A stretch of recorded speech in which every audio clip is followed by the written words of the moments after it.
Fentanyl was implicated in 37.5% fatal pediatric opioid poisonings between 1999 and 2021. Most deaths were among adolescents aged 15 to 19 years, 89.6%, and children aged 0 to 4 years, 6.6%. For all ages, 43.8% of deaths occurred at home, and 87.5%. Fentanyl-related deaths among children increased more than 30-fold between 2013 and 2021. Fatal overdoses involving fentanyl have surged in recent years in the U.S., and new research shows that deaths among children have increased significantly. More than 5,000 children and teens have died from overdoses involving fentanyl in the past 2 decades, according to data published Monday in JAMA Pediatrics. More than half of those deaths occurred in the first 2 years of the COVID-19 pandemic.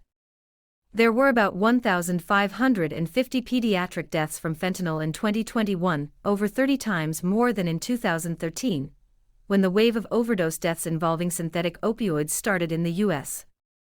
There were about 1,550 pediatric deaths from fentanyl in 2021.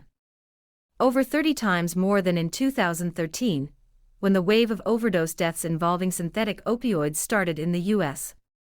Since 1999, however, the vast majority of pediatric deaths from fentanyl have been among teens ages 15 to 19. With older teens, the way the poisonings occur is similar to what happens with adults.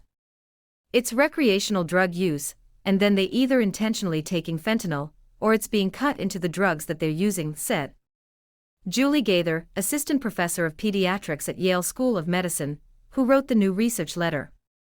That's a story that's much easier to understand.